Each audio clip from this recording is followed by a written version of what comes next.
Hello. आज हम लोग किसी पारदर्शी माध्यम के नीचे रखी वस्तु की वास्तविक और आभासी गहराई के बारे में पढ़ते हैं। और जो वास्तविक गहराई और आभासी गहराई का जो बीच का अंतर होता है उसे अवलंबवत विस्थापन कहा जाता है, नॉर्मल डिस्प्लेसमेंट। तो यहाँ पर माना एक बीकर है जिसमें पानी भरा हुआ है, इसके तली पर बिंदुनुमा वस्तु ओ रखी है। यदि हम ओ को ठीक ऊपर से देखें, पानी की सतह से देखें, तो ओ का प्रतिबिंब हमें आई पर दिखाई देता है। तो पानी की सतह से ओ की जो लंबवत दूरी होती है नीचे, वो कहलाती है वास्तविक गहराई, और सतह से जो प्रतिबिंब की दूरी होती है वो कहलाती है आभासी गहराई। अब प्रतिबिंब ऊपर क्यों दिखाई देता है? यह घटना अपवर्तन के कारण होती है। यहाँ पर समझते हैं क्यों ऊपर बनता है प्रतिबिंब। तो ओ से दो किरणें चलती हैं, एक ओ से बिंदु ए पर सतह पर लंबवत टकराती है, जो बिना विचलित हुए सीधे ए डैश में आगे बढ़ जाती है। दूसरी किरण ओ बी बिंदु बी पर टकराती है, जहां आपतन कोण आई है। बी पर खींचे गए अभिलंब के साथ ये किरण ओ बी आपतन कोण आई बनाती है, और जब यह पानी से बाहर वायु में जाती है तो अभिलंब से थोड़ा दूर हो जाती है।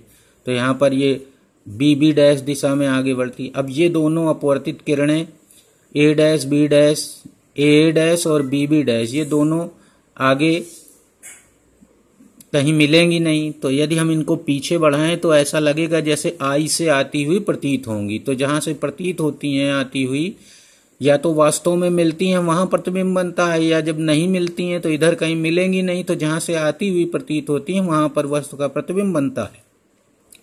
तो यहाँ पर वो का प्रतिबिंब आई पर बनता है, इसलिए हमें वस्तु थोड़ा ऊपर दिखाई देती है। तो ये जो ओ से आई के बीच की दूरी होती है, इसी को बोलते हैं अवलंबवत विस्थापन।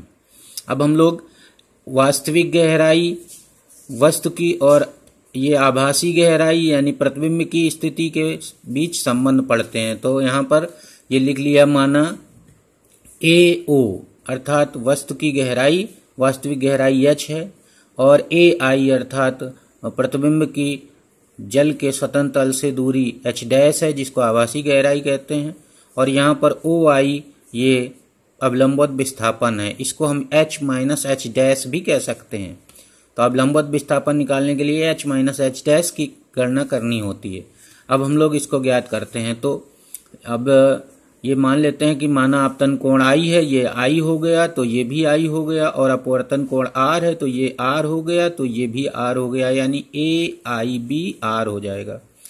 तो हम लोग पहले त्रिभुज, समकोण त्रिभुज इसमें देखते हैं, ओ ए बी में, ओ ए बी इस समकोण त्रिभुज में देखते हैं। तो ये साइन आई बराबर लिखते हैं। साइन आई बराबर होता है लंब, इसके ओ इस आई के सामने की भुजा को लंब कहा जाता है। तो ए बी बटे ओ बी, तो ए बी बटे ओ बी हो जाएगा। इसी तरह त्रिभुज आई ए बी में, इस वाले त्रिभुज में आई ए बी में देखेंगे, साइन आर बराबर हो जाएगा लंब बटे कर्ण, यानी आई ए बी बटे आई बी। तो ए बी बटे आई बी हो जाएगा। समीकरण 1 और 2 का गुणा कर लेंगे तो आ जाएगा sine I upon sine R, A B cut जाएंगे, आई बी बटे ओ बी आ जाएगा, आई बी बटे ओ बी। अब स्नेल के नियम से हम लोग जानते हैं साइन आई बटे साइन आर बराबर हो जाएगा यहाँ पर डब्ल्यू एन ए, क्योंकि प्रकाश किरण डब्ल्यू से यानी जल से एयर में जा रही, तो डब्ल्यू एन ए लिखा जाएगा स्नेल के नियम में, जहां पर डब्ल्यू एन ए को कहा जाएगा पानी के सापेक्ष जल वायु का अपवर्तनांक। अब आई व आर को छोटे ले लें, अगर हम बिंदु बी को पास में ले लें कि तो आई व आर छोटे हो जाएंगे। तो बिंदु बी पास में लेने पर हम ये मान लेंगे कि जो ये आई बी है वो आई ए हो जाती है डिस्टेंस, और जो ओ बी डिस्टेंस है वो ओ ए हो जाती है। तो यहाँ पर हम लोग आई बी की जगह आई ए लिख लेंगे, एच डैश हो जाएगी, और ओ बी की जगह ओ ए हो जाएगी, ओ बी की जगह ओ ए, यानी वास्तविक गहराई एच हो जाएगी ये। तो अब यहाँ पर हम लोग मान रख देते हैं, और साइन आई बटे साइन आर, चूंकि आई व आर छोटे लिए गए हैं इसलिए साइन आई बराबर आई लिख देते हैं और साइन आर बराबर आर लिख लेते हैं। तो यहाँ पर साइन आई बटे साइन आर बराबर हो जाएगा आई बटे आर, और बराबर हो जाएगा डब्ल्यू एन ए। अब हम लोग यहाँ पर मान रख देते हैं, तो डब्ल्यू एन ए बराबर हो जाएगा यहाँ से आई बी बटे ओ बी। तो डब्ल्यू एन ए बराबर हो जाएगा आई बी यानी एच डैश बटे एच, तो एच डैश बराबर हो जाएगा H into W N A, और डब्ल्यू एन ए को कहते हैं 1 अपान ए एन डब्ल्यू। तो यहाँ पर एच डैश बराबर आ जाएगा H/ANW, अर्थात आभासी गहराई जो वस्तु की होगी जहाँ पर प्रतिबिंब दिखाई देगा वो वास्तविक गहराई बटे जल का निरपेक्ष अपवर्तनांक। तो इस तरह से हम लोग आभासी गहराई को ज्ञात कर लेते हैं। अब यहीं पर अगर हम यहाँ पर देख लेते हैं थोड़ा सा, अगर यहाँ पर कांच का गुटका रखा होता तो कांच के गुटके के लिए नीचे रखी वस्तु का प्रतिबिंब आई पर बनता, तो यहाँ पर प्रतिबिंब की आभासी गहराई हम एच डैश बराबर H/ANG लिखते, क्योंकि यहाँ पर कांच से देख रहे हैं तो ANG लिखा जाएगा, यहाँ पानी में देख रहे हैं तो ANW लिखा जाएगा।